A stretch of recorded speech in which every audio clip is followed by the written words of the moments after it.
Amigos oyentes, vamos a leer la palabra de Dios en el libro de Génesis, el capítulo 22. Vamos a leer desde el primer versículo.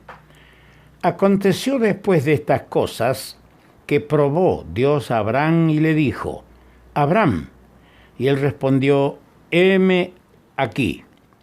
Y dijo: toma ahora tu hijo, tu único Isaac, a quien amas, y vete a tierra de Moria y ofrécelo allí en holocausto sobre uno de los montes que yo te diré. Y Abraham se levantó muy de mañana y enalbardó su asno y tomó consigo 2 siervos suyos y a Isaac su hijo, y cortó leña para el holocausto y se levantó y fue al lugar que Dios le dijo. Al tercer día alzó Abraham sus ojos y vio el lugar de lejos. Entonces dijo Abraham a sus siervos: esperad aquí con el asno, y yo y el muchacho iremos hasta allí y adoraremos y volveremos a vosotros. Y tomó Abraham la leña del holocausto y la puso sobre Isaac su hijo. Y él tomó en su mano el fuego y el cuchillo, y fueron ambos juntos. Entonces habló Isaac a Abraham su padre y dijo: Padre mío. Y él respondió: heme aquí, mi hijo. Y él dijo: he aquí el fuego y la leña, mas ¿dónde está el cordero para el holocausto? Y respondió Abraham: Dios se proveerá de cordero para el holocausto, hijo mío. E iban juntos. Y cuando llegaron al lugar que Dios le había dicho, edificó allí Abraham un altar y compuso la leña y ató a Isaac su hijo y lo puso en el altar sobre la leña. Pasamos ahora a la epístola a los Hebreos, el capítulo 11, y leemos los versículos 17 al 19. Por la fe Abraham, cuando fue probado, ofreció a Isaac, y el que había recibido la promesa o las promesas ofrecía su unigénito, habiéndosele dicho: en Isaac te será llamada descendencia, pensando que Dios es poderoso para levantar aún de entre los muertos, de donde, en sentido figurado, también le volvió a recibir. Que el Señor añada su bendición a la consideración que estamos haciendo, de tanto de su palabra como de la fe de Abraham, que estuvo bajo prueba.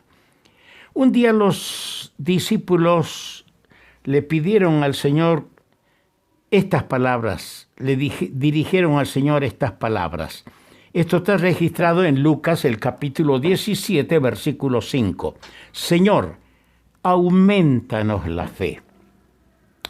¿Qué oración? Prácticamente ese pedido es una oración. Y esa oración debería ser también nuestra, porque tenemos que reconocer que somos pobres en fe.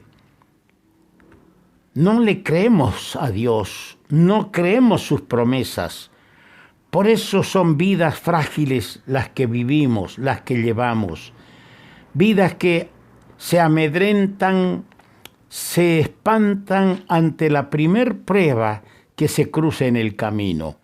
Diario deberíamos decir como los discípulos: Señor, aumentanos la fe, o Señor, enséñanos a orar también. Es importante. Si Dios nos enseña a orar, vamos a aprender esta otra oración: aumentanos la fe, porque lo necesitamos. Hoy vamos a ver, como ya habíamos señalado en el mensaje de ayer, hablando de Abraham siguiendo a Dios, hablando de Abraham con su amor a su hijo y amor a su Dios, hablando también de Abraham y su fe y Abraham y su esperanza. Hablando de Abraham que estaba siguiendo a Dios, todo iba bien hasta que llega el momento de la gran prueba. Abraham ha seguido a Dios durante muchos años. Ahora ha llegado para él la hora de crisis, cuando tendrá que demostrar si está dispuesto a seguir a Dios hasta el fin, aunque para ello tenga que sacrificar al hijo a quien tanto ama. La hora de prueba llegará para todos los siervos de Dios. La hora de prueba llegará para todos los hijos e hijas de Dios. Felices son aquellos creyentes que siguen adelante desde el día de su conversión hasta el fin, superando todas las contingencias y experiencias variadas de la vida, superando todos los obstáculos y dificultades que hallan a cada paso en su marcha hacia la gloria. Sin duda alguna, habrá los que señalarán con indisimulada satisfacción las caídas y los errores del patriarca. Pero los hombres espirituales que temen a Dios más bien gustarán hacer sobresalir las grandes virtudes de Abraham y destacar cómo él merece el reconfortante episodio de su vida que estamos meditando. Aquí le vemos en nuestra meditación en este capítulo 22, actuando en el pleno apogeo de su fe, para la mayor gloria y honra de Dios a quien sirve con tanta fidelidad. Pero aquí también tenemos que hablar de la fe de Abraham. Esa fe que se destaca en los versículos 5. Iremos hasta allí, adoraremos y volveremos. Esa fe que se destaca en la respuesta a su hijo. Dios se proveerá de cordero para el holocausto. Su fe domina todo el relato. Sereno y tranquilo procede a cumplir sin argumentar el mandamiento divino, sin la menor vacilación, con aquella calma que es la característica tan solo de aquellos que tienen amplia y plena confianza en Dios. Abraham, acompañado de su hijo, se dirige al lugar señalado para el sacrificio. El lenguaje del siervo, fíjense bien, el lenguaje del siervo, en este caso Abraham, es el lenguaje de la fe, pero también lo es su proceder, su actitud. No solamente era que él poseía el lenguaje de la fe, su actuar gritaba a las claras que él era un hombre de fe. Su actitud, su obediencia. En el pasado su fe flaqueó, si nosotros hacemos un recuento de su historia. Su fe flaqueó y recurrió a procedimientos censurables e indignos de un hombre como él. Aquí le vemos demostrando toda la realidad de su fe y el fundamento de la inclusión. Esta actitud de Abraham de obedecer a Dios y sacrificar a su hijo es el fundamento de la inclusión de su nombre, o para que su nombre sea incluido en la galería de los siervos notables que por la fe hicieron grandes hazañas para Dios, como está incluido en Hebreos capítulo 11. No en vano, Abraham es llamado amigo de Dios, no una, sino 3 veces en las Sagradas Escrituras.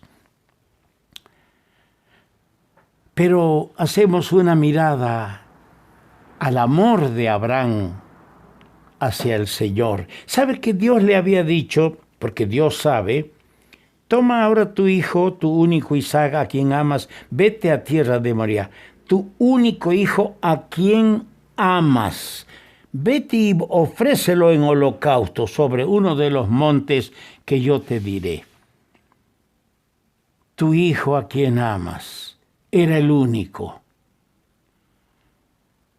Me pongo a pensar y digo, hay que estar en el lugar de Abraham para poder apreciar en todo su significado y alcance el momento que le tocó vivir, el momento que le tocó pasar a él cuando Dios le probó.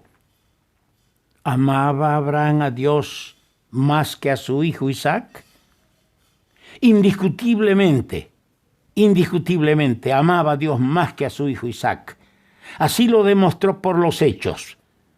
Dios mismo reconoce que él amaba a su hijo.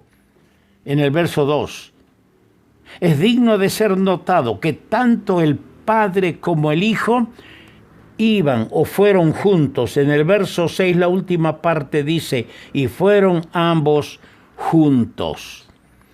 Esto, hermano amado, lleva nuestros pensamientos al bendito Hijo de Dios, amado por su Padre, y que vivió en íntima comunión con Él durante toda su vida sobre la tierra. Llegó el momento. Dios proveyó un sustituto para Isaac. En el versículo 13 dice que Abraham alzó sus ojos y vio a sus espaldas un carnero trabado en un zarzal por sus cuernos. Ahí estaba la provisión de Dios. Dios proveyó un sustituto para Isaac, pero no así para su Hijo Jesucristo. Dice en Romanos 8:32, el que no escatimó ni a su propio Hijo, sino que lo entregó por todos nosotros. Fue necesario que el Cristo padeciese, lo dijo el Señor a los suyos apagados, entristecidos. Fue necesario que el Cristo padeciese y resucitase de los muertos al tercer día.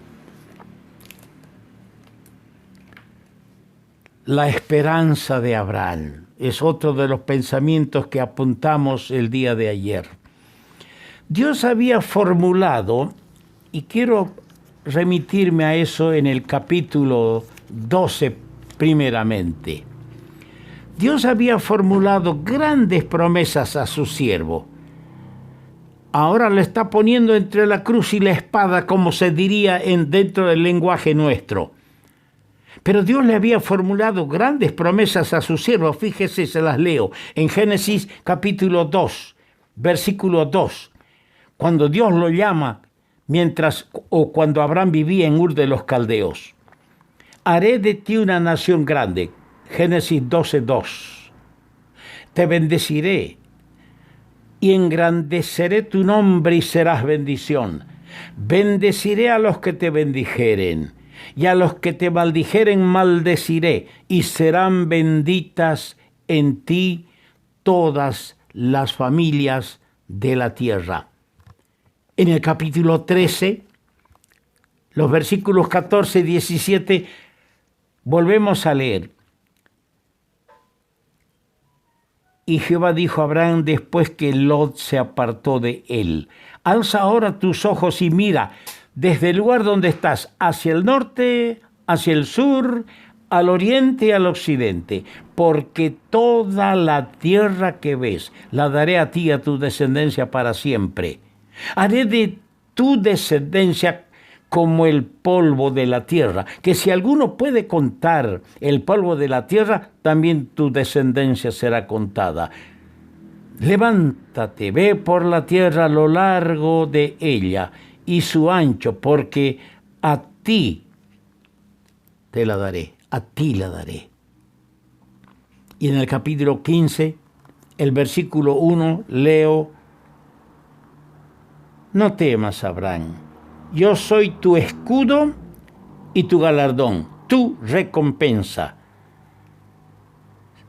tu galardón será sobremanera grande. Tu galardón será sobremanera grande.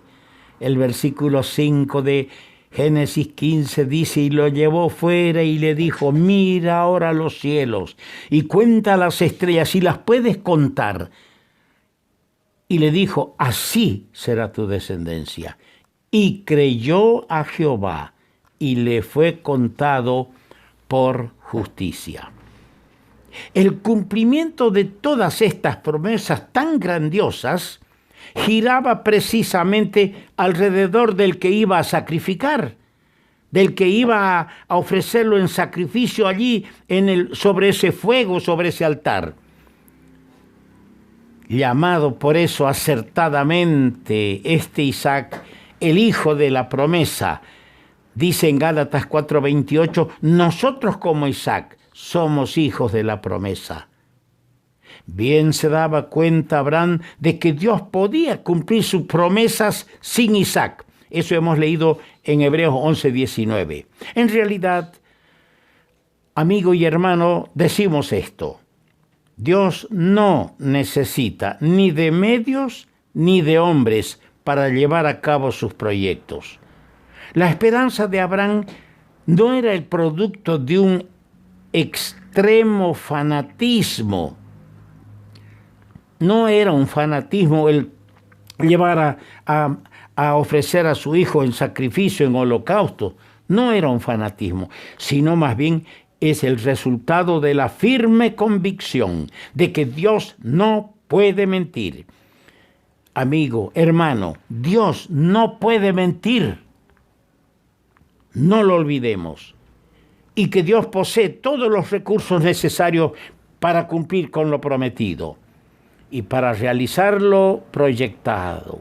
Dios tiene promesas y puede realizar todos sus proyectos. Se necesitan hoy hombres como Abraham, cristianos que llenos de fe jamás se desanimen, poseídos de la plena seguridad de que Dios hará todo de acuerdo con su soberana voluntad. Que Dios nos bendiga, que Dios nos bendiga. Es pues la fe, la certeza de lo que se espera, la convicción de lo que no se ve. Continuaremos mañana, si Dios permite.